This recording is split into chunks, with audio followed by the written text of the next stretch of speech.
evening. Welcome. Take a deep breath and let the noise of the day simply fade away. You are safe here in the quiet archives of the blockchain. Tonight, we are not hunting for bugs.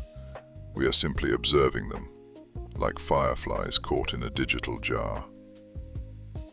Close your eyes and let your mind drift with me into the deep, silent logic of decentralized code. We have a long, peaceful journey ahead of us. We will drift through 44 distinct moments across 29 different protocols. We will visit places with names like Ditto ETH, Telcoin, and Napier. We will witness the subtle geometry of sandwich attacks, the quiet whispers of oracle manipulations, and the silent, drifting errors of wrong math. From the rush of front-running to the stillness of a denial of service, we will see how the smallest oversight can change everything. Let us begin our journey gently. Our first stop is a protocol known as Astaria. And here we find a question of who holds the keys, a story of access control. Let us turn our attention to Astaria, a protocol designed to manage the delicate dance between a lender and a borrower. Deep within the Vault implementation contract, there sits a function called Validate Commitment. Its purpose is noble. It stands as a guardian, intending to ensure that anyone requesting a lien, a claim against an asset, actually has the right to use that collateral. It looks at the borrower and it looks at the collateral, trying to find a perfect match. The code performs a check. It verifies that the address receiving the loan is the same address that holds the collateral. It seems intuitive, doesn't it? If the money goes to the owner, surely the owner approved it.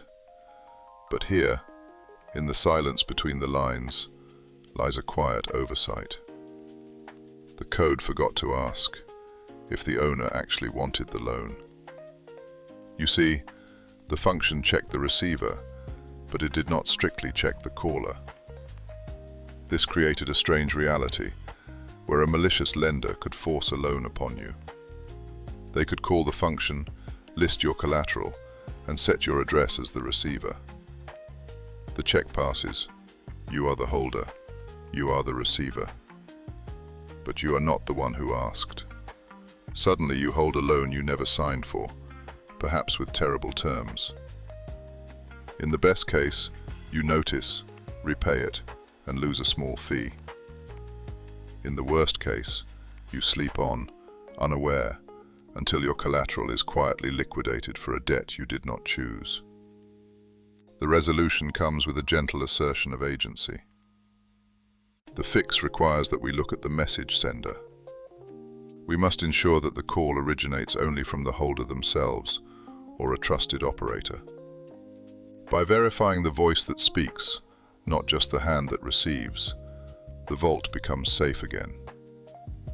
And as Astaria finds its peace, our journey drifts onward toward Terplayer BVT staking and distribution, where we will discover the heavy weight of a high-severity overflow. While Astaria wrestled with the gates of access control, we drift now to a different landscape. The Terplayer BVT staking and distribution protocol. Imagine a vault where users stake their tokens, not just for themselves, but delegating trust to others.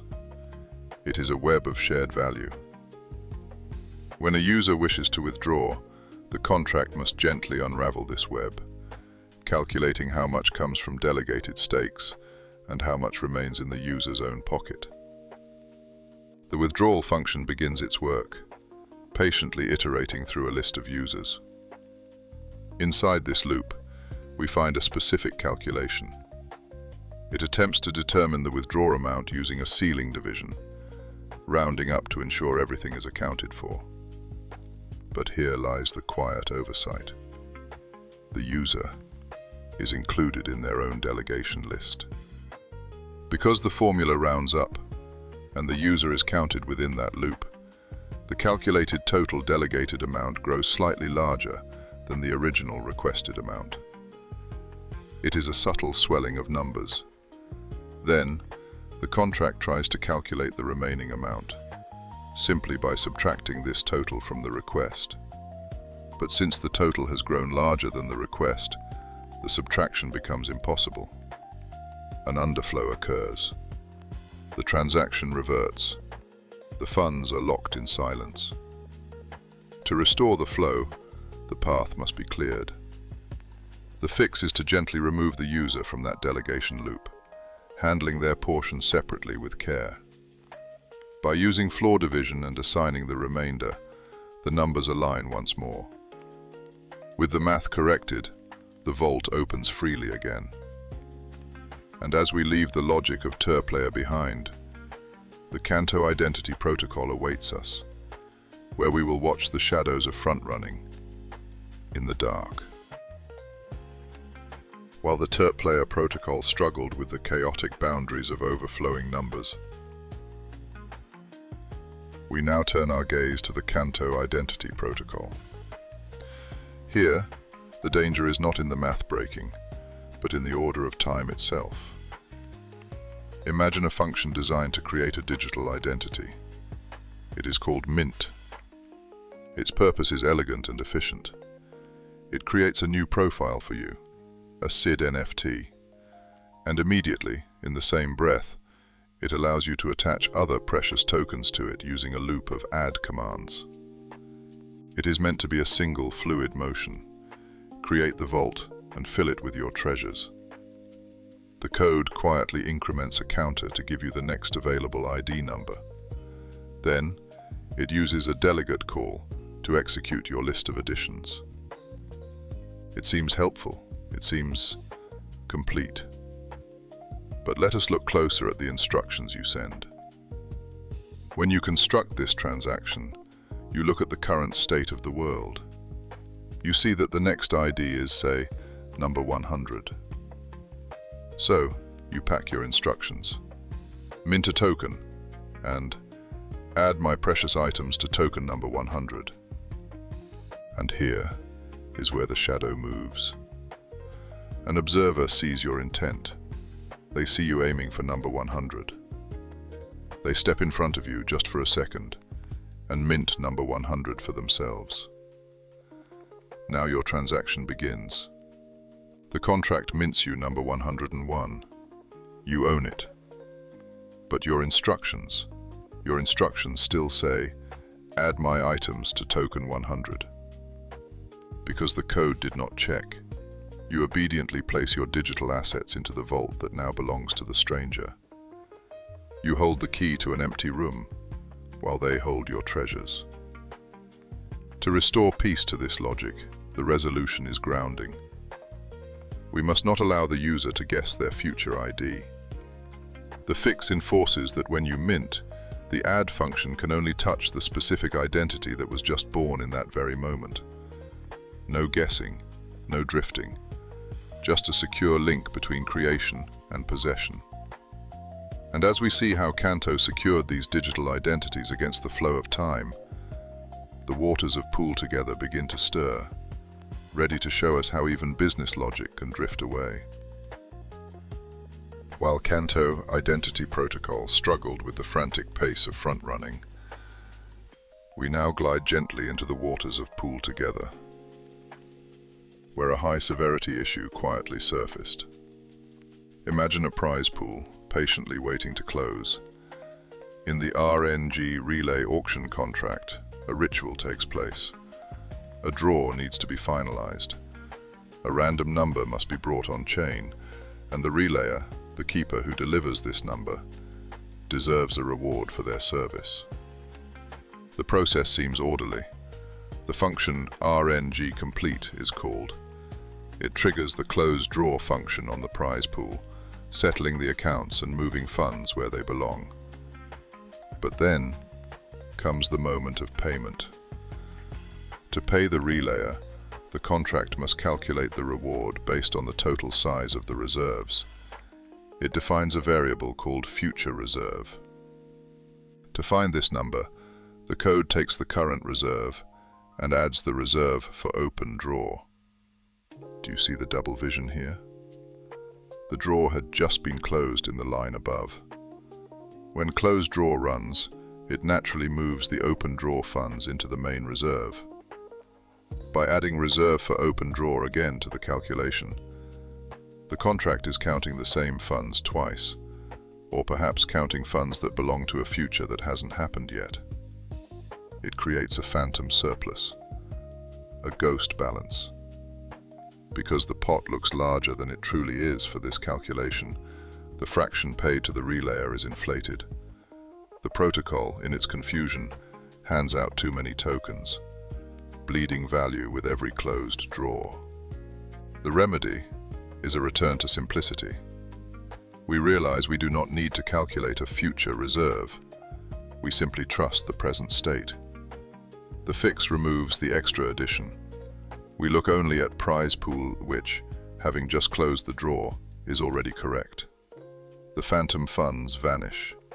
The math aligns with reality. And as the waters of PoolTogether calm and the rewards find their balance, we prepare to wade into Gainsnetwork May, where another case of wrong math awaits us. While PoolTogether found itself tangled in the complex logic of its rewards, we gently shift our gaze to the Gainsnetwork in May. Here, the issue is not just about logic, but about the quiet precision of mathematics. Imagine a trader wishing to grow their influence. They call a function to validate a request, specifically to increase the size of their position. It is like adding another floor to a tower, checking to ensure the foundation can bear the new weight. The code must calculate something called new leverage, a ratio that defines the risk and the reward. The function begins its work. It looks at the trade and attempts to determine what the new leverage will be. In the code, there is a ternary operator, a fork in the road. If it is not a direct leverage update, it calculates the value manually. It takes the existing position size, adds the change, and divides by the new collateral amount. But listen closely to the math. The calculation relies on the position size delta, assuming a pure addition. However, this new leverage variable is calculated before the fees are fully accounted for in the context of the final position size. It is a subtle misalignment. The code uses this imperfect leverage number to determine the new position size collateral later in the block. Because the input to the formula is slightly off, the resulting check, which ensures the new position is actually larger, can be tricked. The validation passes when it should fail, allowing a request that violates the protocol's safety limits to slip through the gates. The resolution, as is often the case, is to align the math with reality. We must correct the formula for new leverage. We ensure it accurately reflects the relationship between the collateral and the position size, leaving no room for approximation. And as the numbers in Gainsnetwork settle into their correct places, we prepare to visit Subsquid, where the danger lies not in the math, but in who is allowed to enter. While Gainsnetwork struggled with the silent errors of wrong math, we now turn our gaze to the Subsquid protocol. Here, we find a mechanism designed to build bridges. Specifically, a function named register token on L2. It sits there, patiently waiting to connect the layer 1 token to its counterpart on layer 2. It takes an address, the address of the custom token, and prepares to register it with the gateway. It seems like a standard administrative task, a necessary step in the life cycle of a bridge. But let us look closer at who is allowed to perform this task. The function is marked as public. And as we scan the lines of code, we notice something is missing. There is no gatekeeper, no check to see if the caller is the admin or the owner. This is a quiet oversight with heavy consequences. Because the function is open to the world, an attacker can watch the network. They can see the rightful owner attempting to register the token, and in that brief moment, the attacker can step in first. They can front-run the transaction, calling the function themselves with an incorrect, malicious token address. Once registered, the bridge is effectively broken. The gateway accepts the wrong address, and the connection is severed before it ever truly began. The resolution, as is often the case, lies in claiming ownership. We simply need to restrict this power. By importing the ownable functionality and adding that single protective modifier, we ensure that only the owner, the true architect, can call register token on L2. The door is locked to strangers, and the bridge is safe. And as we see how Subsquid secured its gateway against intruders, the AI arena prepares to show us a different kind of loop, where re-entrancy lies in wait. While Subsquid grappled with the heavy gates of access control, we now drift toward the digital coliseum of AI arena. Imagine a place where digital champions are born. In this protocol, winners of a fighting round are invited to the merging pool. They have fought well, and now they approach the claim rewards function to receive their prize. New fighter NFTs, minted specifically for them. It is designed to be a moment of celebration and closure. But there is a hidden echo in this hall. You see, when the contract mints the NFT and sends it to the winner, it politely knocks on the receiver's door. If that receiver is a smart contract, it wakes up to accept the token. And here is the opening. In that split second, while the first NFT is being handed over, but before the arena has updated its ledger to say, this user has been paid, the attacker's contract calls out again. It re-enters the claim rewards function. The arena, having not yet finished writing down the first claim, looks at its list and says, you are still owed a reward. And it mints another, and another. A loop of creation, born from a failure to update the state before making the call. To silence this echo, the developers placed a simple, sturdy lock on the door. They added the non-reentrant modifier. Now, the function demands that one claim must be fully complete, the ledger written, the ink dry, before the door can open again. The loop is broken. And as the arena settles into fair play, we turn our eyes to Olympus, where the oracles are waiting to reveal the complexities of a sandwich attack. While AI Arena struggled with the chaotic loops of reentrancy, we now drift toward the Olympus protocol. Here the danger is not in repetition but in timing, in the space between moments. Imagine a vault, specifically the BL vault for Lido. It stands as a vessel for staked ether, relying on an oracle, a trusted messenger, to whisper the current price of assets. The system believes that if the price is updated regularly, fairness is maintained. It sits there, patiently waiting for the signal to adjust its understanding of value. It assumes that the timeline of events is a straight, honest line. But here lies the oversight. The market moves and the oracle prepares to speak the new price. An adversary watches. They see the update coming. Before the oracle can whisper the new price, the attacker slips in. They deposit their funds. Then, the oracle updates, shifting the internal value of the vault. And immediately after, the attacker withdraws. They have sandwiched the update. They extract value not from honest trade, but from the mismatch of moments. The vault bleeds value simply because it allowed entry and exit too freely around the moment of truth.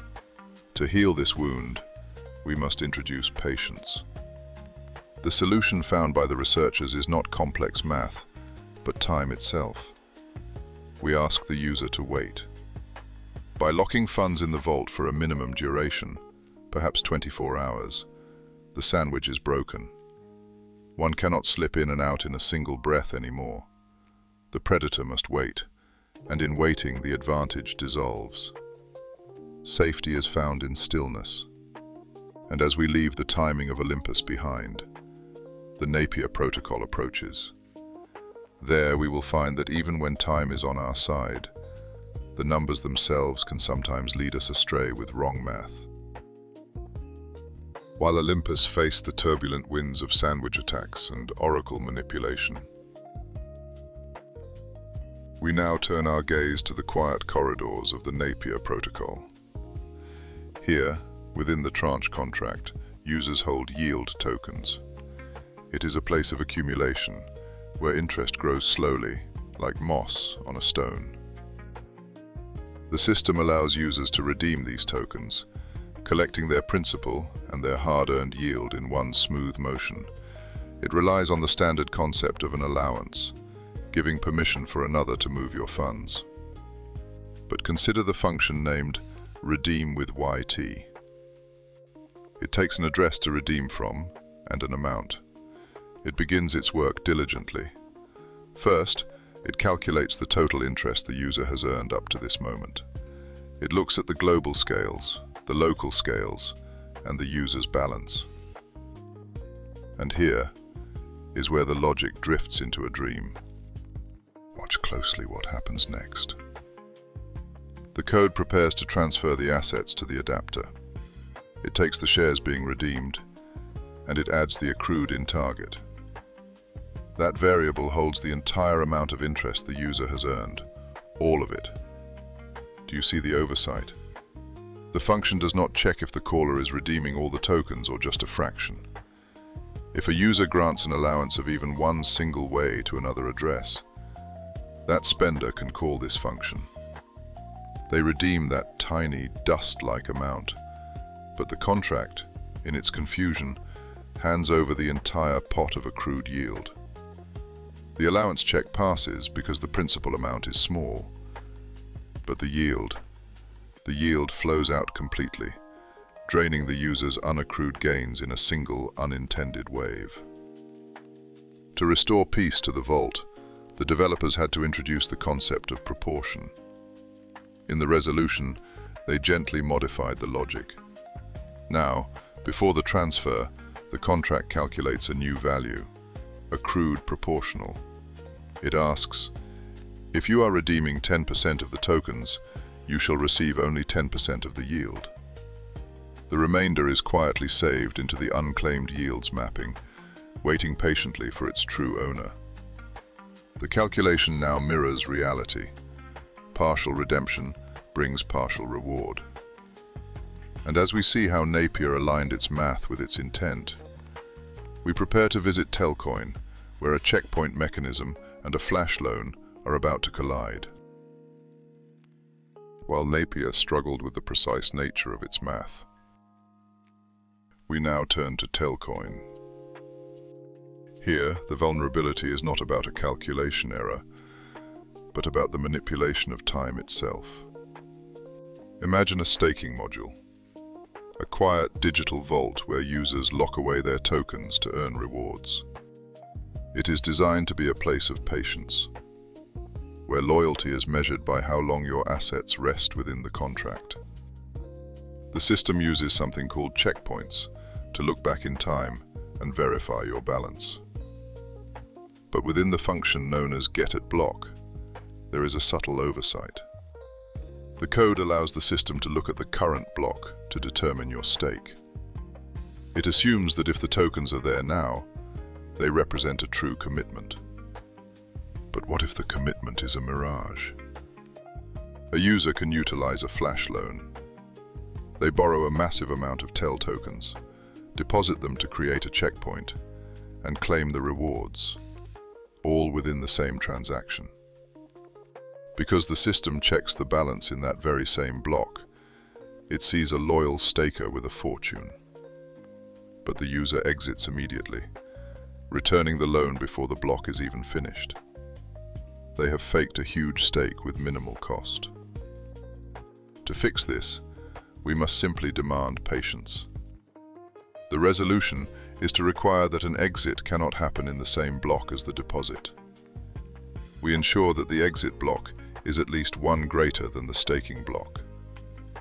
By forcing the user to wait, even for just one block, the flash loan becomes impossible to use in this way. The illusion fades, and only true value remains. And as we see how Telcoin learned to respect the passage of time, Blueberry update number 3 waits on the horizon, ready to show us the dangers of oracles and broken math. While Telcoin wrestled with the rapid chaos of checkpoints and flash loans, we now turn our gaze to something that sounds remarkably peaceful. The Blueberry Protocol. Here we find the stable BPT oracle. Think of it as a quiet observer, tasked with a single, solemn duty: to measure the true worth of balancer pool tokens. Users bring their assets, seeking to borrow against them, trusting the oracle to whisper the correct price to the vault. It is a system built on trust and the assumption of accurate value. But within the mathematics of this valuation, a shadow lingers. The methodology used to calculate the price holds a deep structural flaw. It sees more value than truly exists. Imagine a mirror that makes a single copper coin look like a heavy gold bar. Because the oracle significantly overestimates the token's worth, a borrower can take out far more capital than they should. They are borrowing against a phantom value. And when the dust settles, the protocol is left with bad debt, drifting towards insolvency, simply because the math told a lie. To dispel this illusion, the remedy requires a fundamental shift. The stable BPT oracles must adopt entirely new pricing methodology, a new way of seeing. By rewriting the formula to reflect true market conditions, the mirror is polished, and the price reflects reality once more.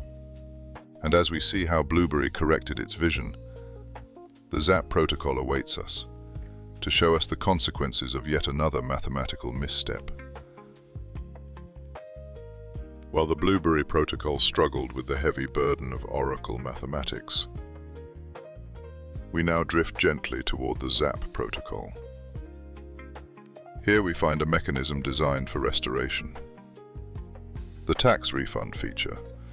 It waits patiently for the private period to end, allowing users to claim back what is rightfully theirs, based on a specific tax-free allocation. It is meant to be a fair exchange, a balancing of the scales where the protocol returns the excess to the user. A quiet promise of reimbursement. Let us look closer at the logic of this return. The code measures the user's share against their tax-free allowance. If the allowance covers the share, the refund is full and complete. But notice what happens when the share grows larger than the allowance. The calculation narrows too much. In this alternative path, the code calculates the refund using only the left variable, the unused funds. It quietly forgets to include the tax-free allocation itself in this specific equation. It multiplies the leftover amount by the tax rate, completely ignoring the tax-free portion that should also be refunded. The user receives a portion, yes, but not the whole of what they are owed. To heal this fracture, the logic must be expanded. We simply embrace the missing piece. By adding the tax-free allocation to the leftover amount, and then applying the tax rate, the math aligns. The formula now accounts for both the unused capital and the protected allowance. The numbers are now at peace. And as the ZAP protocol settles into its correct state, we prepare to return to Blueberry, where a phantom awaits us, in the form of read-only re-entrancy. While the ZAP protocol struggled with the rigid nature of wrong math, We now turn our gaze to the Blueberry update. Here we find the balancer pair oracle. It rests quietly, tasked with a single important duty: calculating the price of a balancer pool token. To do this, it looks at the world in two parts. It asks for the token balances, and it asks for the total supply. It divides the value of the balances by the supply to find the true price. A simple, elegant equation. But within the balancer vault, there is a fleeting moment of inconsistency. When someone joins a pool, the vault updates the supply immediately. But then, before it updates the balances, it sends back some excess ether. And here, in this tiny sliver of time, the attacker steps in. By catching that ether transfer, the attacker gains control. They look at the oracle. The supply has grown large, but the balances? They are still small, waiting to be updated. When the oracle divides the old small balance by the new large supply, the price collapses. An artificial crash. The attacker uses this momentary lie to liquidate positions that should have been safe. To heal this rift, we must learn to listen. The fix is to ensure the vault is not busy before we ask it questions. We check the re-entrancy guard. We ensure the vault is at rest, its doors closed, and its numbers settled, before we ever trust the price it speaks. And as the oracle learns to wait for the truth, Real WAGMI number 2 prepares to show us a different kind of re-entrancy. While the Blueberry protocol wrestled with the subtle echoes of read-only re-entrancy, we now turn our gaze to Real WAGMI. Deep within the Liquidity Manager contract rests a function known as takeover debt. It is designed for a specific, noble purpose: to allow a user to step in and gently shoulder the burden of a liquidatable position. It is meant to be a clean transfer, a settling of accounts. But within this transfer of debt, a quiet oversight remains. You see, the process involves a swap on Uniswap v3, and when a custom token is moved during this swap, control is momentarily handed back to the user. The contract, trusting and patient, has not yet updated its ledger. The borrowing state remains untouched. In this frozen moment, the attacker slips back in, calling takeover debt a second time. Because the state has not changed, the contract believes the position is still available. The position is duplicated. Funds are swept from the vault to repay the provider, yet the loans remain open. A deficit created in the dark. To heal this wound, the remedy is elegant in its simplicity. The developers apply the non-reentrant modifier. This simple guard ensures that once the process begins, no one may enter again until the work is done. The vault is secured, and the silence returns. And as we leave Real WAGMI to rest, the Arcadia protocol awaits us next, to show us yet another face of reentrancy. While Real WAGMI struggled with the echoing loops of reentrancy, we now turn our gaze to Arcadia, where a similar ghost haunts the halls of liquidity, but in a much more subtle form. Imagine a lending pool, a quiet reservoir of assets. Arcadia offers a function called Flash Action. It is a generous feature. It allows a user to borrow funds, perform a complex task, and return them, all in a single, breathless moment. The code calculates the debt, sends the funds to a target address, and waits for the balance to be restored. It feels orderly, but here is where the dream shifts. If the asset in the pool is an ERC777 token, the transfer itself carries a hidden hook. When the funds move, the receiver wakes up, and in that split second, before the flash action completes, the attacker strikes. They use this moment to trigger a liquidation on their own account. And here we find the true oversight. Deep within the liquidator contract, there is a check for the collateral value. If the value remaining is very small, below a certain minimum threshold, the system simply shrugs. It reports the value as zero. It ignores the dust. But by forcing this liquidation during the flash action, that zero becomes a weapon. The system believes the collateral is gone, causing the liquidation logic to miscalculate, allowing the attacker to drain the creditor. A catastrophe, born from rounding down. The resolution comes with a gentle realization. To fix this, the developers changed how the auction settles. Instead of dismissing small amounts, the code now patiently fetches the real collateral value. Even if it is tiny, even if it is below the minimum, it is acknowledged. Truth is restored to the calculation.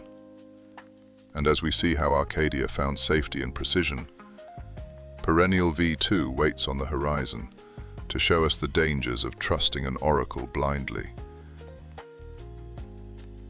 While Arcadia struggled with the restless, recursive energy of reentrancy, we now turn our gaze to Perennial V2. Here the atmosphere is different. We are looking at a keeper oracle, a patient observer waiting for price updates to be committed to the chain. It's a system built on trust, and more importantly, on time. The contract holds a function called commit requested. Its duty is simple. Receive a price version, check the clock, and record the value. Imagine it as a librarian stamping a date on a new book. The logic begins by checking the timestamp. If the block time is within the allowed window, if the data is fresh, the price is recorded. But what happens when the request arrives too late? When the data has expired? This is where the shadow falls. In the code, there is an else block for when the timeout has passed. Logic dictates that an expired request should be marked invalid, a void. But instead, the contract does something unexpected. It reaches back into the past. It takes the price from the previous valid version and quietly assigns it to this expired timestamp. It masks the failure. Instead of saying, "I don't know," it says, "Let's pretend nothing changed." This means stale data is treated as fresh. Orders that should have been invalidated remain open, haunting the market with prices that no longer exist. The resolution comes with a gentle acceptance of reality. To fix this, the team introduced a validity map. Now, when recording a committed price, we don't just write down the number. We also write down whether it is true. If a request expires, it is explicitly marked as invalid. No more pretending. The system becomes honest about the passage of time. And as we see how Perennial learned to respect the clock, the horizon shifts to Blueberry, where we will find that sometimes even the math itself can lose its way. While Perennial struggled with the complexities of its Oracle updates, we now drift toward the Blueberry protocol, specifically its third update. Here we find a contract known as the Curve Tri-Crypto Oracle. Its purpose is noble and precise. It exists to determine the liquidation price, to gently measure the value of a user's position, ensuring the protocol remains solvent. It is meant to speak in the universal language of value, United States dollars. But code, like memory, often carries the past with it. The developers, in their construction, borrowed a snippet of logic from another protocol, from sentiment. But sentiment had a different desire. It wanted to know the price in terms of ether. And here is where the math quietly fails. In lines 57 through 62, the function takes the calculated price and divides it by the price of ETH. It is a calculation meant for a different world. By dividing where it should have remained whole, the oracle returns a number that is drastically wrong. It tells the system the value is in ETH, when the system expects USD. The result is a silent tragedy. Perfectly healthy positions appear to be underwater. Users who should be safe are suddenly susceptible to liquidation, all because of an unnecessary division. The resolution comes with the clarity of morning light. To fix this, we simply let go of the past. We remove the division by the price of ETH. We allow the liquidation price to stand on its own, correctly valued in dollars just as the protocol intends. And as Blueberry corrects its calculus, we prepare to drift to our next destination, where another mathematical mystery awaits our tired eyes. We linger a moment longer within the Blueberry protocol. While we previously watched numbers drift due to oracle math, we now turn our gaze to the quiet rhythm of reward distribution. Imagine the flow of incentives, specifically the aura and convex tokens. These rewards do not flow endlessly. They move in cycles, known as cliffs. Like the tide slowly receding, the rewards reduce over time. The contract, specifically the wrapper pools, has a gentle duty to calculate how much aura is owed to a user based on the convex they have earned. It is a calculation of what should be there. The logic seems sound, provided the aura hasn't been minted yet. It calculates the promise of a reward. But here lies the disruption. When a single user withdraws, the contract claims aura for everyone in the vault. Suddenly, the state changes. The rewards are no longer theoretical. They are real, and they are sitting inside the contract. But the calculation, it doesn't account for this shift. It continues to apply the cliff reduction logic to tokens that have already arrived. Because the global claim happens before the individual calculation, the math breaks at the edge of the cliff, and the rewards simply vanish into the night. To mend this, we introduce a memory. A hybrid approach is whispered into the code. Now, when rewards are claimed upon withdrawal, we gently cache the reward per token. We take a snapshot of what has already been received. We separate the unminted mist from the solid tokens already held.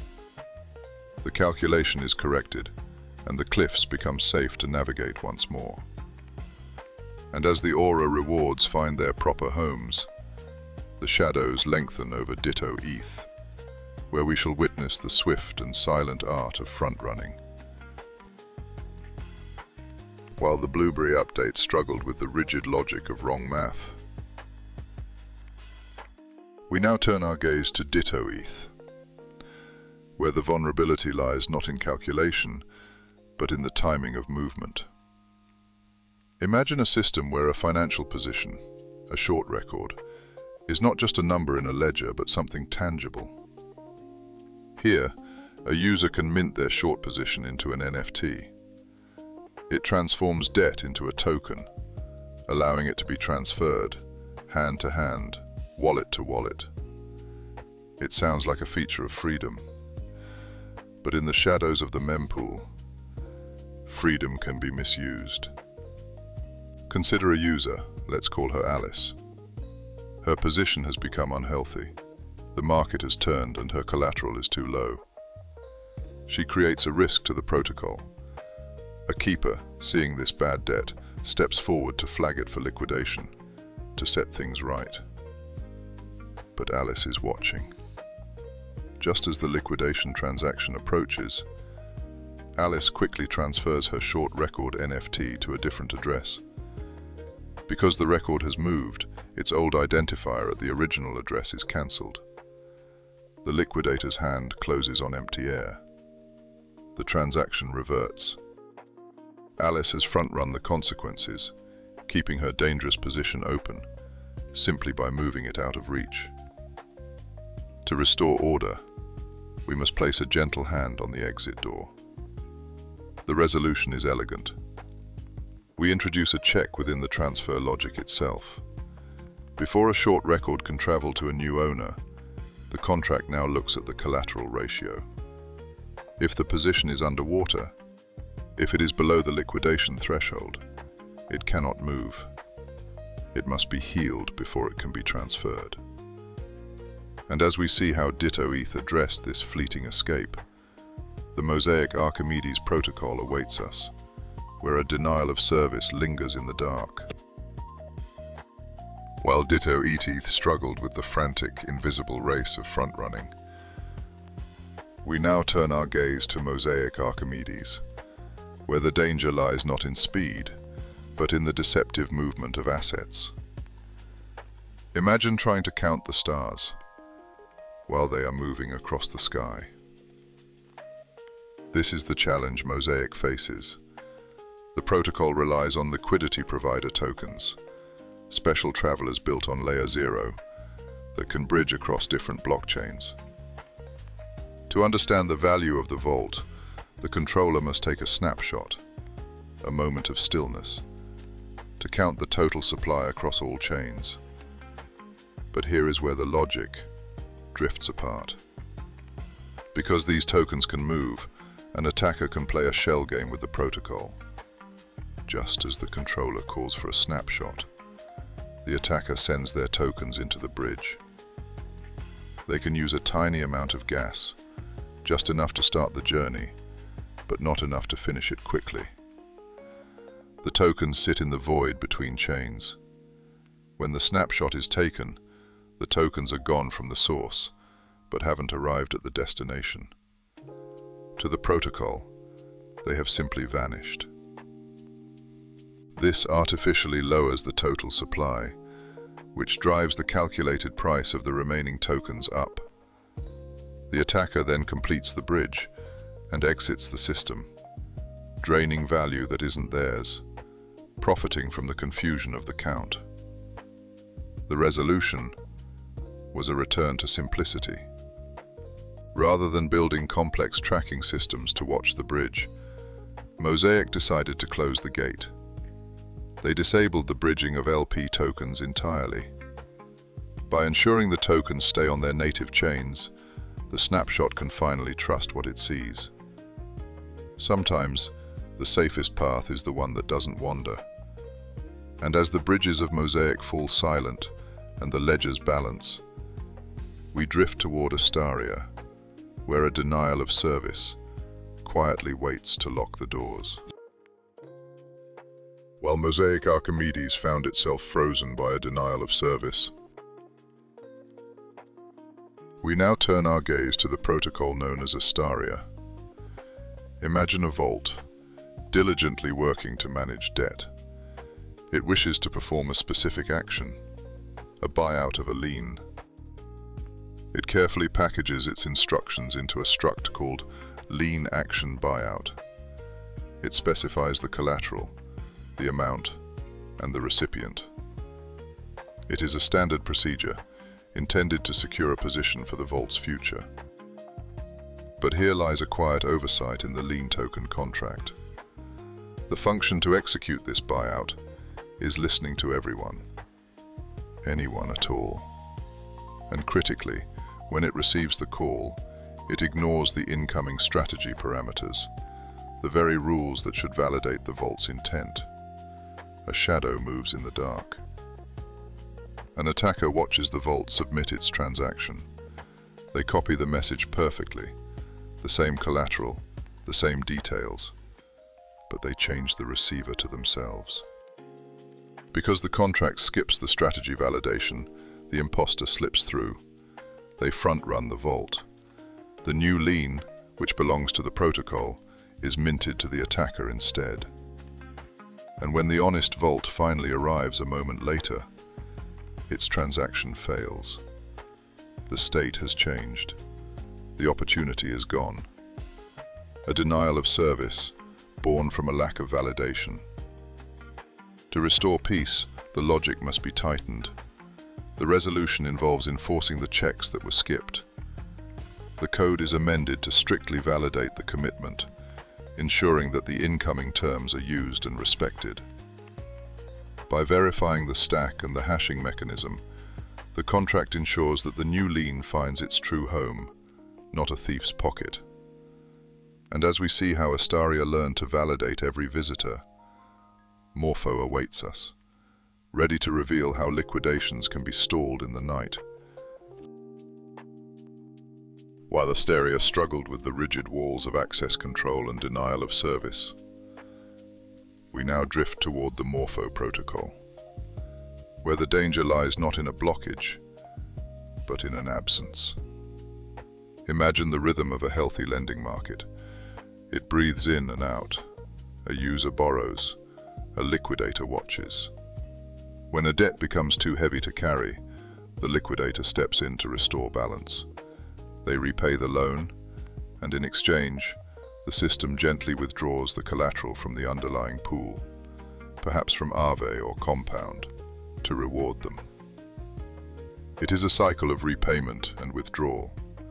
But here, in the quiet logic of the exit positions manager, there is a reliance on abundance. The code assumes the underlying pool always has water in the well. But what if the pool is empty? You see, if there is no liquidity in the collateral pool, the underlying protocol cannot fulfill the withdrawal request. And because Morpho attempts to withdraw the actual tokens immediately, the entire liquidation transaction reverts. The liquidator is turned away at the door. The bad debt remains, uncleared, quietly accumulating while the system stands helpless. Unlike the underlying protocols, which might allow a liquidator to simply seize the claim tokens, the C tokens or A tokens, holding the promise of value, Morpho insisted on extracting the asset itself. The resolution is a lesson in flexibility. The recommendation is to allow liquidators to seize the A tokens or C tokens directly, accepting the receipt of the deposit rather than demanding the physical tokens from a dry pool. By holding these claim tokens, the value is preserved and the debt is cleared, even when the waters of liquidity have receded. And as we see how Morpho contemplates this flow of assets, we turn the page to see how they handle the distribution of rewards in our next chapter. While the previous issue dealt with the harsh stoppage of liquidation, we now turn to a different current within the Morpho protocol. A vulnerability born not from stopping but from gathering too much. Deep within the Morpho governance contract there sits a function called claim to treasury. Imagine it as a diligent caretaker. Its purpose is simple and noble: to sweep up the reserve amounts that accumulate from peer-to-peer matches.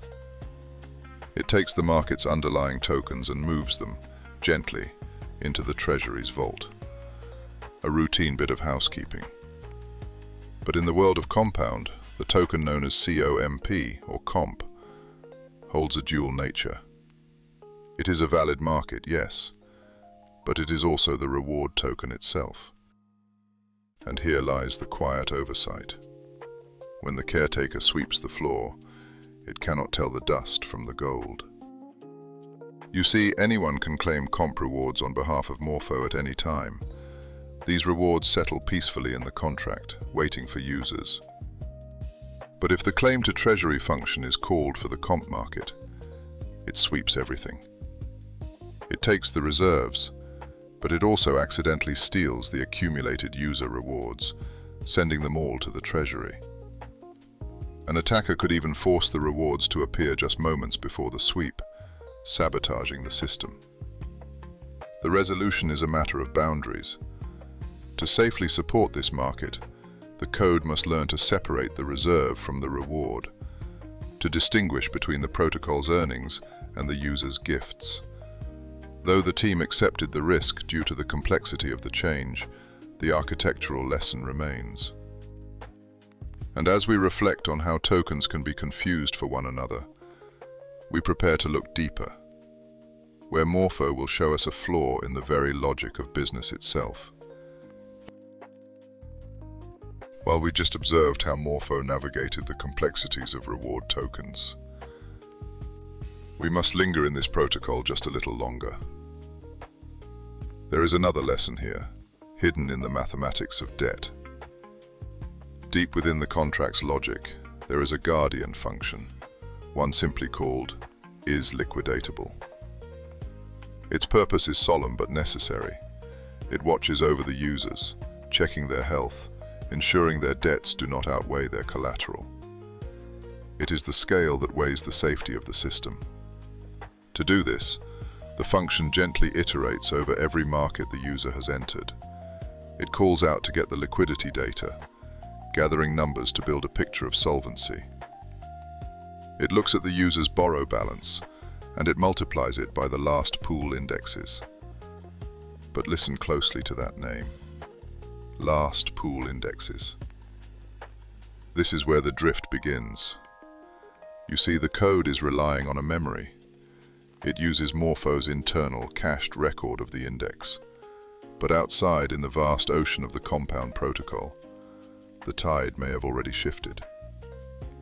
Compound's own index, the true heartbeat of the debt, might have updated, growing larger while Morpho's memory stayed still. This creates a quiet dissonance. A user might appear safe to Morpho, while in reality, by Compound standards, they are ready for liquidation. Two realities, slowly drifting apart. The resolution comes with a return to the source. Instead of relying on the internal memory, the fix is to look outward. We simply use Compound's own borrow index. By asking the underlying protocol for the truth, rather than relying on a cached echo, the calculation becomes precise again. The math aligns, the drift is corrected.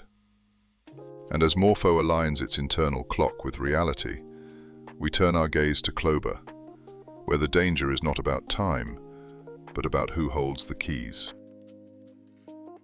While Morpho navigated the complexities of business logic, our journey now drifts to the Clover protocol. Here, within the order book contract, we find a mechanism designed to gather value.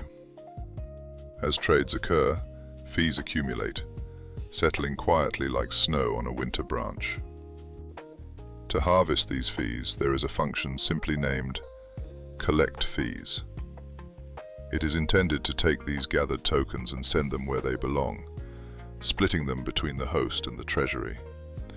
It sounds like a peaceful process, but let us look closer at the first line of this function. There is a requirement here. The code demands that the message sender must be the host. It seems like a reasonable guard, doesn't it? Protecting the function from strangers. But consider the silence. If the host is lost. By restricting this action to a single address, the protocol creates a bottleneck. The DAO's share of the fees is trapped behind this gate. If the host key is lost, or the entity becomes inactive, those funds remain locked away, visible but unreachable. The access control was simply too strict. The resolution is a lesson in trust. Because the destination of the fees is hard-coded, fixed to the treasury and the host, we do not need to fear who rings the bell. The fix is to remove the requirement entirely. Now, anyone can trigger the function. Anyone can help the river flow. And as we see how Clover opened its doors to ensure value flows freely, Morpho awaits us once again, to show us a matter of validation and logic. While Clover wrestled with the heavy gates of access control, we now drift toward the Morpho protocol. A system designed to be a perfect reflection. Imagine Morpho as a mirror, quietly sitting atop the compound protocol. Its goal is elegant and simple, to mimic the underlying logic, one-to-one. When a user interacts with Morpho, the protocol intends to perform all the same safety checks that Compound would perform, ensuring that every step is safe before moving forward. But even the clearest mirror can have a distortion. In the deep logic of Compound, there exists a ceiling, known as the borrow cap. It is a limit, a safety threshold, to prevent too much from being taken at once. Compound checks this cap religiously. It also checks if a market has been deprecated, or if the Guardian has paused the system. But Morpho, in its stillness, did not look up at the ceiling. The vulnerability lies in the silence between the two. Morpho did not check the borrow cap threshold. It did not check if the market was deprecated. It allowed users to attempt actions that the underlying protocol would have rejected immediately. It was a divergence of logic, a moment where the shadow did not move with the body. The resolution here was a conversation about energy and cost. To add these checks would require fetching more data, consuming more gas, perhaps too much for the efficiency Morpho desires. And so the team acknowledged the difference. Sometimes, perfect safety is traded for efficiency, and the documentation becomes the warning light. And as we accept the trade-offs between safety and cost, we prepare to see what happens when time itself becomes the weapon. Next, we will see how Morpho handles the race of front-running. While the previous Morpho discovery taught us about the quiet importance of validation, we now drift deeper into the same protocol to observe the matching engine. Imagine a line of people, a doubly linked list, waiting patiently to lend their assets. It should be a fair queue, but in the dark forest of the mempool, eyes are watching. When a borrower asks for 100 units, a front-runner sees this request before it lands. Swiftly they step in. They supply 1,001 units, just enough to dominate the pool. By placing themselves at the head of the list, they capture the match instantly. They take the profit and quietly withdraw the remaining balance, leaving the honest lenders waiting in the cold. You might expect a complex code change to fix this, but the resolution here is one of philosophical acceptance. To force a strict first-in, first-out line would open the door to a storm of spam, a denial of service. So the protocol chooses stability. They acknowledge that this front-runner is indistinguishable from a wealthy whale simply using their capital. Sometimes, to keep the system running, we must accept the waves caused by the heavy swimmers, a calculated compromise to keep the waters flowing. And as we accept this reality, Morpho has one more lesson for us, regarding business logic. While the previous echoes of front-running and denial of service fade into the silence, we remain for a moment longer within the architecture of Morpho. Specifically, we drift into their compound implementation. Here, there exists a function known as isLiquidatable. Think of it as a quiet judge. Its sole purpose is to look at a user's debts and their collateral and whisper a verdict. Is this position safe, or must it be liquidated? To reach this verdict, the function patiently loops through every token the user has supplied or borrowed. It sums the values, checking if the debt has grown too heavy. It seems thorough. It seems complete. But there is a subtle oversight in the flow of time.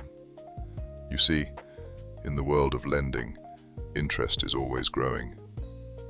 But this function, It calculates the health of the position without first updating the peer-to-peer indexes. It is like trying to read a clock that hasn't been wound. If the majority of a user's balance sits within the peer-to-peer layer, the data becomes stale. The function is making a critical decision based on the past, not the present. This can lead to incorrect results, or in some cases, the loop itself might exhaust the gas limit, causing the transaction to simply vanish. The resolution is one of philosophical trade-offs. The developers could ensure the indexes are always updated before the calculation, washing the lens before looking through it.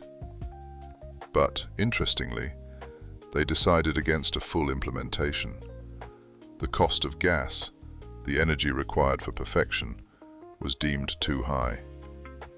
Sometimes, the code accepts a small shadow to save its energy. And as we leave behind this balance between accuracy and efficiency, the mist clears to reveal Protocol D, where a flaw in business logic awaits our gentle observation. While Morpho wrestled with the complexities of business logic, we now drift gently toward the D protocol. Here, the issue is not one of calculation, but of communication. Imagine a bridge between two worlds. On one side, we have the D protocol. On the other, the GMX v2 trading platform. The contract contains a function called GMX v2 update. Its purpose is noble and simple. It allows an executor to adjust an order. It carries a unique key, the size of the trade, and the prices we are willing to accept. It is meant to be a smooth conversation between contracts. The function prepares its message. It gathers the data and reaches out to the external exchange router, calling update order. It seems like a standard request. But here lies the quiet tragedy. The interface defined in the code is incomplete. It is speaking a language the router does not fully understand. The definition of update order inside the D protocol was missing critical parameters expected by GMX. So, every time the executor tries to adjust a position, the call fails. The order remains frozen in time. The only way to move forward was to close the position entirely and start over. A costly and inefficient cycle of destruction and rebirth. The resolution comes with a gentle correction. The developers returned to the blueprints. They expanded the interface, adding the missing parameters to the function call. Now, the voice of the D protocol matches the ears of the exchange router. The update flows through, parameters aligning perfectly, and the orders can be adjusted without the need to destroy them first. And as we leave the D protocol, finally speaking clearly, we turn our eyes to Party DAO, where a classic ghost story awaits us, the return of re-entrancy. While Protocol D struggled with the quiet complexities of business logic, we now turn our attention to a gathering, a digital celebration known as Party DAO. Imagine a room where members hold shared ownership, a collective treasury. Sometimes, a member wishes to leave this gathering. They invoke a function called rage quit. It is not an angry exit, but a request to withdraw their fair share of tokens and step into the night. To ensure this exit is orderly, the contract must prevent re-entrancy, that dangerous echo where a user tries to call the function again before the first exit is complete. The developers used a variable called the rage quit timestamp as a guard. The logic seems sound at first glance. When the exit begins, the contract deletes this timestamp, setting it to 0. Since 0 represents the distant past, the code assumes that any subsequent attempt to enter will fail, because the current time is always greater than 0. It is a temporary lock, meant to hold only while the funds are moving. But here is where the silence is broken. If the person leaving is a host, an administrator of the party, they hold a special key. During the transfer of tokens, when control is momentarily handed over to the receiver, the host can call a different function, one named setRageQuit. Because the lock was merely a variable set to 0, the host can rewrite it. They can set the timestamp to the future, effectively unlocking the door while the first transaction is still open. The guard steps aside and the funds are drained. The resolution brings a sense of permanence. Instead of clearing the variable to 0, the fix is to set it to a specific constant, a value that means permanently disabled for the duration of the call. Or better yet, to use a dedicated re-entrancy guard, a simple flag that cannot be rewritten by administrative hands. And as we see how Party DAO secured its doors against the echo, Blueberry waits on the horizon, ready to show us the shifting sands of slippage and front-running.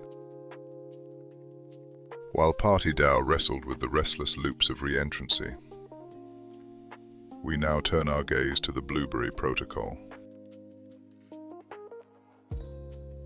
Here we find a contract known as the Ichi Vault spell. It sounds magical, doesn't it? Its purpose is to help a user withdraw their funds, to gently unwind a position. As part of this unwinding, the contract must perform a trade. It takes one token and swaps it for another on Uniswap v3 so that a debt can be repaid. It is a routine housekeeping task, just tidying up the balances. But let us look closer at the code that executes this trade. When calling the swap function, the contract must specify a price limit, a point at which it refuses to trade if the price becomes too unfavorable. But in this version of the spell, the code is far too trusting. It sets the price limit to the absolute mathematical edges, the maximum square root ratio -1, or the minimum +1. In essence, it tells the market, I will accept any price you give me, no matter how terrible. In the dark forest of the blockchain, eyes are watching for such unlimited permission. An MEV bot, a robotic predator, can see this transaction coming. They can perform what we call a sandwich attack. They buy before you to push the price up, let your trade execute at a terrible rate, and then sell immediately after. They pocket the profit, leaving the user's withdrawal hollow and light. The resolution to this theft is simple. It requires setting boundaries.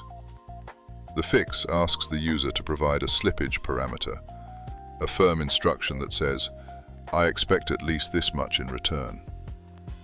Alternatively, the protocol can consult an oracle to determine a fair price before trading. By defining these limits, the spell becomes safe, and the predators move on to easier prey. And as we see how Blueberry addressed this slippage, we must remain vigilant, for the next challenge involves the very source of truth itself, involving Chainlink and the oracles. While the previous Blueberry finding dealt with the chaos of slippage and front-running, we remain in these digital gardens a little longer to examine something far more static. Deep within the architecture sits the Chainlink Adapter Oracle.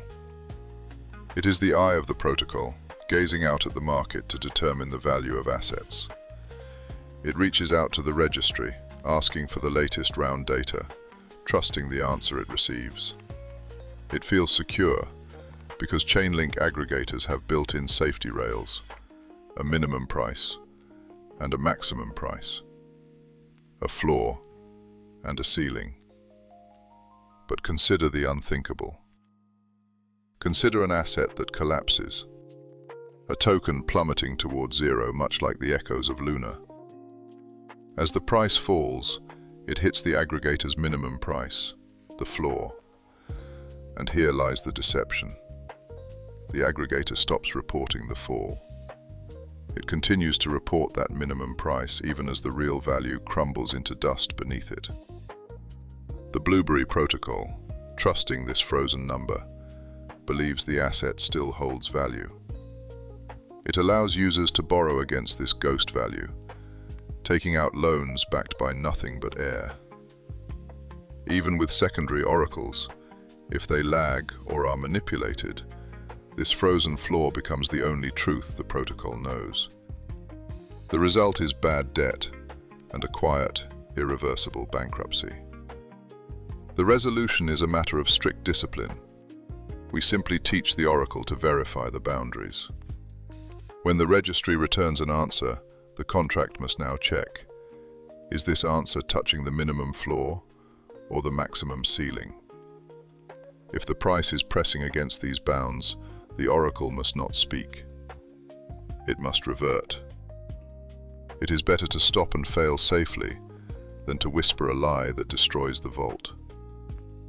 And as we see how Blueberry learned to distrust the floor, we prepare to drift toward Telcoin, where the shadows of front-running appear once again.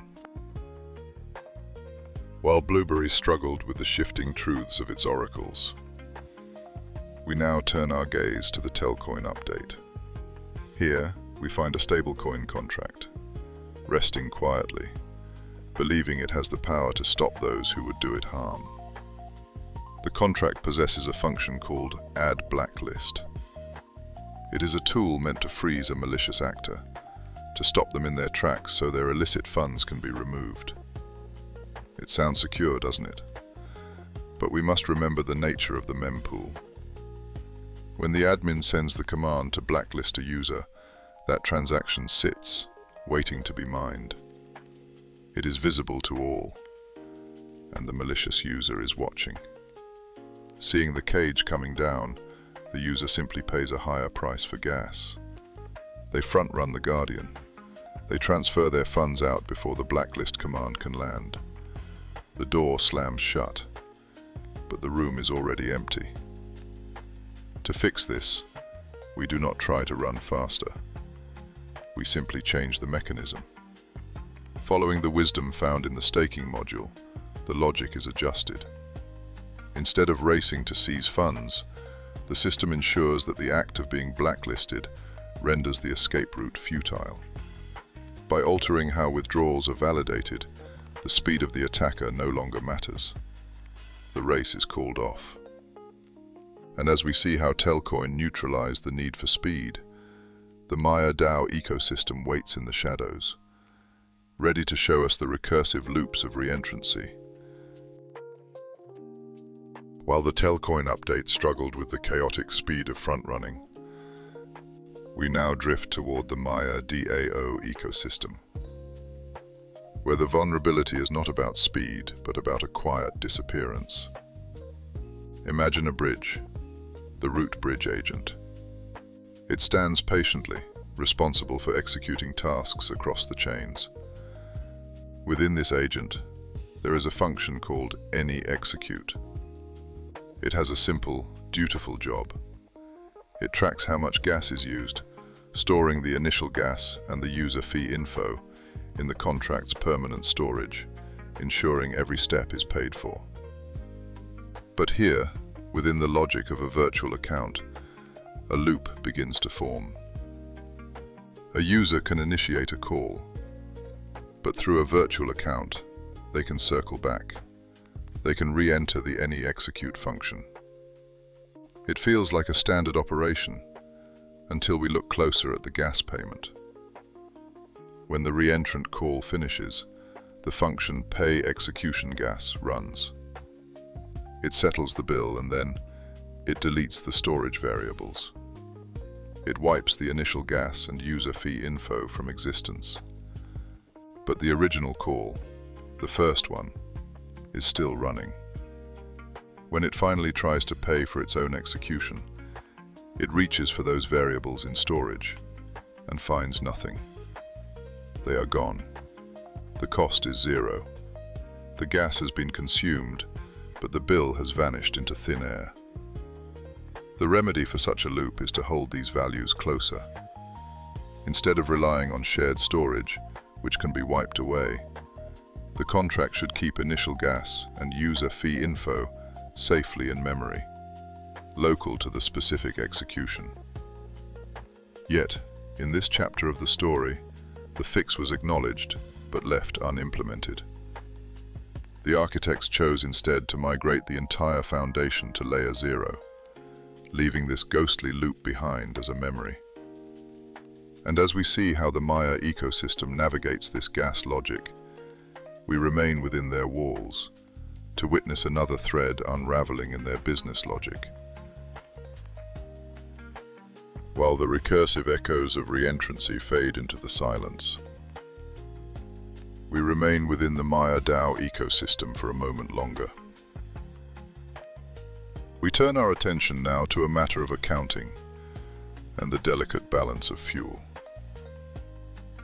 Imagine a message traveling between blockchains, like a ship crossing a vast digital ocean. To make this journey, the ship carries fuel, gas, deposited by the user.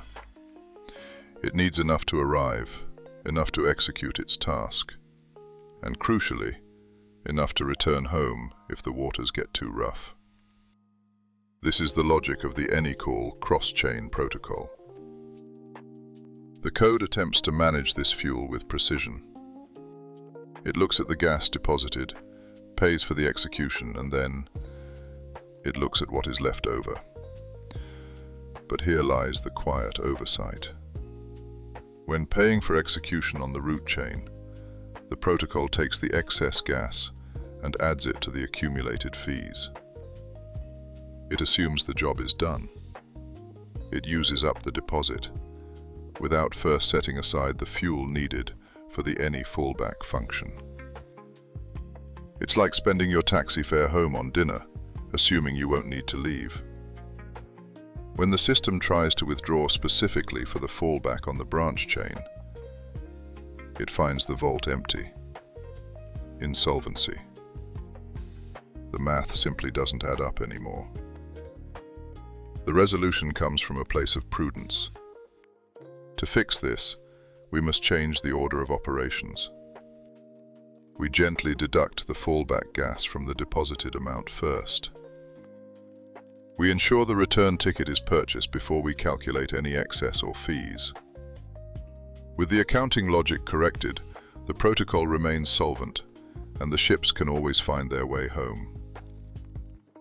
And as we watch the gas ledgers balance themselves perfectly, we prepare to drift toward a different risk in the Maya ecosystem, involving a denial of service. We linger a moment longer within the vast halls of the Maya DAO ecosystem. While we just observed a flaw in business logic, another shadow stretches across the floor. This time, it is a matter of numbers refusing to cooperate. Deep within the Ulysses omnichain sits the root bridge agent, a diligent worker tasked with swapping tokens for gas, ensuring messages can travel freely between chains. To do this, it reaches out to Uniswap v3 pools, asking for a trade. It expects to hear back how much was swapped, so it can update the records. But here is where the conversation falters. You see, when Uniswap reports a swap, it speaks in deltas. To show tokens leaving the pool, it returns a negative number. The bridge agent receives this, but quietly forgets to negate it. It tries to force this negative value directly into an unsigned integer. In the rigid laws of solidity, a negative number cast this way underflows, becoming a massive astronomical figure. And when the contract later tries to fit this impossible amount into a smaller container using safecast, it simply cannot hold it. The transaction reverts. The bridge is blocked. A denial of service, born from a missing minus sign. The remedy is gentle and simple. We must acknowledge the negative. By placing a negation symbol before the return value, we flip the sign.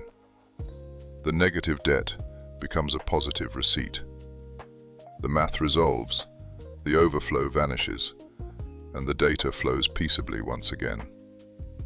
And as the root bridge agent resumes its quiet work, we turn our gaze toward Union Finance, where someone is moving just a little too fast. While the MayaDAO ecosystem wrestled with the stark finality of signed integers causing a denial of service, we now turn our gaze to Union Finance. Imagine a quiet lending pool, a place where assets ebb and flow like the tide. Here, the value of the protocol's share, the U token, relies on a specific calculation, the stored exchange rate. It is a simple relationship, really. When a borrower repays their loan with interest, the pool of assets grows, and the value of everyone's shares rises. It feels natural. But let us look closer at the function repay, borrow fresh. When a borrower steps forward to repay their debt, this function runs, and it immediately increases the total redeemable assets. And in that precise instant, the exchange rate jumps. This instantaneous jump creates a disturbance in the water. An observer, let's call them an opportunist, can see a large repayment transaction waiting in the mempool. They can slip in right before it. They mint U tokens at the lower current rate. Then, they wait for the repayment to land. The rate spikes, and immediately they redeem their tokens. By sandwiching the repayment, they capture value that wasn't theirs to take, simply by being faster than the execution. To soothe this volatility, the remedy lies in the passage of time. Instead of allowing the rate to spike instantly based on a single transaction, the protocol can implement a time-weighted average price, or TWAP. This smooths out the curve. It makes the price move slowly, like a heavy ship turning, rendering the quick, frantic strike of the frontrunner unprofitable. And as we see how Union Finance smooths the waters of price discovery, Hubble Exchange waits on the horizon, ready to show us the dizzying loops of re-entrancy. While Union Finance raced against the chaotic winds of front-running, we now turn to Hubble Exchange, where the danger lies not in speed, but in a heavy, repetitive burden. Imagine, if you will, the VUSD contract. It is a quiet vault designed to manage the flow of stable assets. To keep things orderly, it uses a queue, a gentle line of users waiting for their withdrawals to be processed. It is meant to be a fair system, where everyone waits their turn and the protocol moves forward step by step. However, the withdrawal function contained an oversight. It lacked a specific guard. When the contract sent funds to a user, it handed over control for just a moment. And in that moment, a malicious actor could step back in. They could use a re-entrancy attack, not to steal the vault's reserves, but to create noise. By withdrawing, then immediately depositing and withdrawing again inside the same transaction, they could artificially lengthen the queue. It is a form of griefing. The attacker fills the line with empty tasks, and the honest users, to get their own funds, they are forced to process this long, malicious list, paying the gas costs for someone else's mischief. A heavy, invisible tax on their patience. The solution, as always, brings peace back to the code. The developers applied the non-reentrant modifier to the withdrawal and minting functions. Like a gatekeeper who only allows one visitor at a time, it ensures the door is closed until the action is complete. The infinite loop is severed. The queue becomes honest again, flowing like a clear stream, unburdened by the weight of the past. And as we see how Hubble Exchange secured its gates against repetition, Morpho awaits us in the distance, ready to unveil the intricate puzzles of business logic. While Hubble Exchange wrestled with the looping echoes of reentrancy, We now turn our gaze to Morpho, and a vulnerability that touches the delicate balance of interest rates. Imagine, if you will, a bustling marketplace. In the world of Morpho, the goal is efficiency, connecting lenders and borrowers directly. It creates peer-to-peer credit lines, bypassing the heavy machinery of the underlying pools to offer everyone a better rate. It is a system seeking perfect equilibrium, where the queue of users waits patiently to be matched.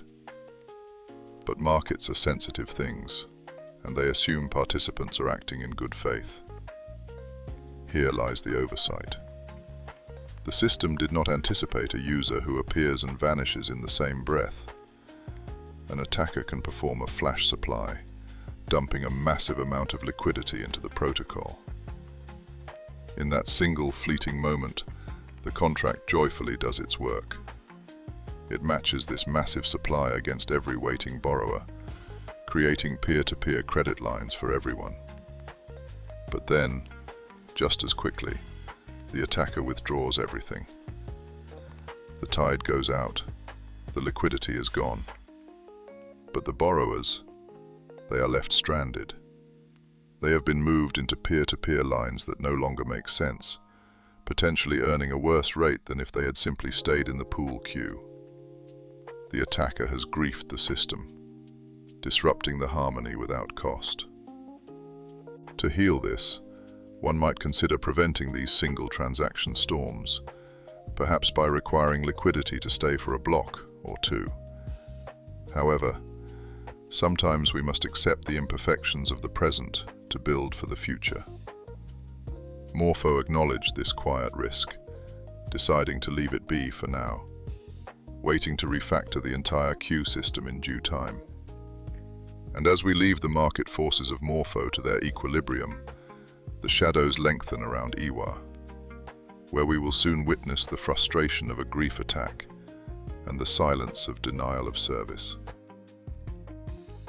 While Morpho wrestled with the subtle intricacies of business logic, we now drift towards the EWA protocol, where the vulnerability lies not in the calculation, but in the journey of a message. Imagine, if you will, the permit function. It is a graceful feature in our token standards. It allows a user to sign a permission slip off-chain, a digital promise that says, "You may spend this amount."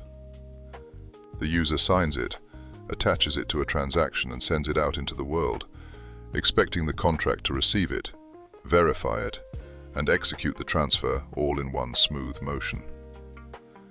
But here is where we must pause and reflect on the nature of the mempool. When that transaction is broadcast, it is visible to everyone. The signature, the arguments, they are floating in the open air. A mischievous observer can see this permit. They can copy the arguments and submit the permit call themselves. They pay the gas and they race ahead of the user. Now, why would they do this? They cannot change the signer nor the amount. But by processing the permit first, they use up the unique nonce associated with that signature. The specific moment in time is consumed.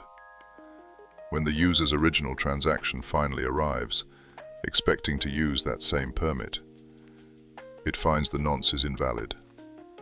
The contract rejects it. The transaction reverts. It is a denial of service, a door slammed shut by a ghost who ran through it first. The resolution comes with a sense of acceptance.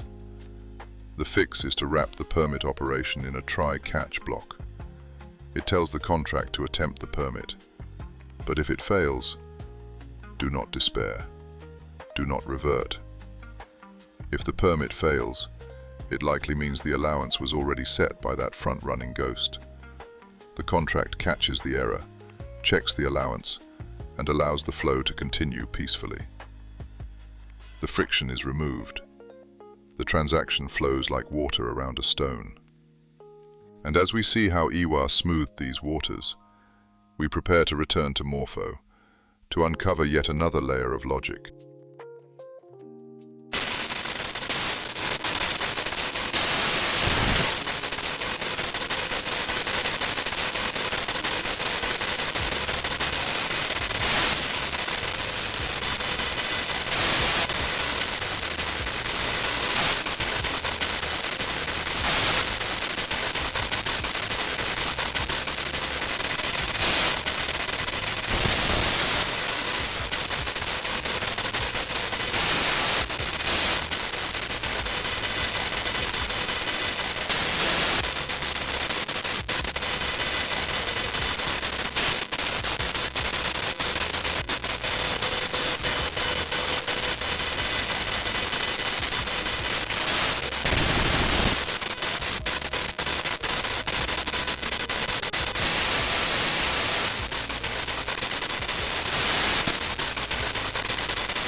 We linger a moment longer in the halls of Morpho.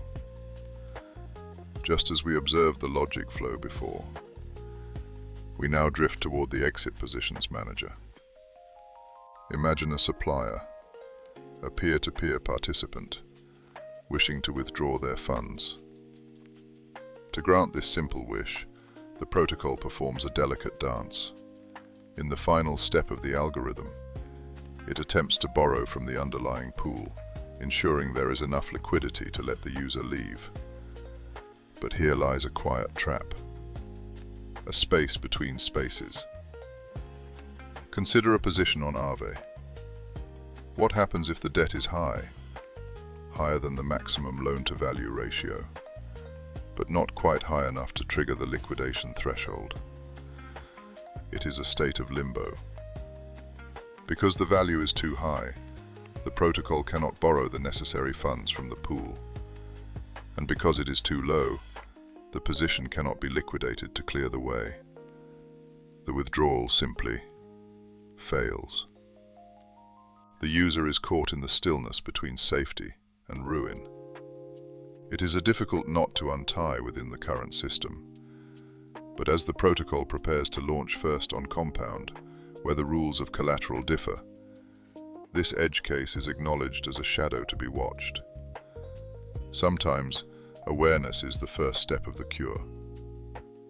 And as we accept this momentary stillness, the code shifts again within Morpho, revealing another layer of logic for us to explore. We linger within the Morpho protocol, shifting our gaze from the freezing winds of denial of service to the quiet shutting of doors. In the life cycle of decentralized finance, markets sometimes reach their natural end. They are marked as deprecated. It is a signal that the sun is setting on a specific asset and that activity should gently cease. Ideally, this state is a sanctuary, a place where no new debts are born. But here lies the oversight. The label on the door said, "Closed," yet the lock was never turned. The governance contract marked the market as deprecated, but it quietly forgot to verify that borrowing had actually been disabled. A user could still walk in. They could take out a loan in this ghost market, unknowingly stepping into a fragile position where they might face sudden liquidation. The system believed the market was gone, while the code still allowed the debt to grow. To bring peace to this disorder, a rule was etched into the stone. The developers introduced a strict order of operations. Now, before a market can fade into deprecation, the borrowing state must first be explicitly paused. It is a gentle requirement, ensuring the door is truly locked before the lights go out. To reverse it, one must undeprecate before unpausing, keeping the logic flowing like a calm river. And as the dust settles in the Morpho vaults, we prepare to travel to the realm of immutable smart contracts, where a tiny fraction, 1/64th, threatens to stop everything. And drifting away from Morpho's logic, we arrive at our final stop. Immutable smart contracts. Here, deep within the root predicate contract, sits a guardian known as the withdrawal queue. It exists to protect the bridge, gently catching large movements before they pass. Like a dam, waiting to catch a flood. It waits for specific triggers, like a token exceeding its capacity, or a transfer that feels just a little too heavy. When triggered, it asks the withdrawals to wait, to simply pause before finalizing. But this guardian is, perhaps, a little too sensitive. The queue is global, and this shared state creates a ripple effect. Notice the flaw in the design. Because the queue activates based on total capacity, a malicious actor, let's call her Eve, can weaponize this safety feature. Eve watches Alice trying to cross the bridge. Eve quickly sends enough tokens to intentionally exceed the flow rate capacity. Click. The trap is sprung. The global queue activates. Now, Alice's innocent transaction is forced into the waiting room, delayed not by her own actions, but by a forced traffic jam. The bridge has been griefed. The remedy lies in separation. Instead of one global gate that locks everyone out, we simply build queues for each individual token. If one token overflows, the others should continue to flow like water. We must also watch the limits, adjusting them as values rise and fall like the tide. Peace is restored through isolation. And with that, our journey through these vulnerabilities ends. Rest well. Good night.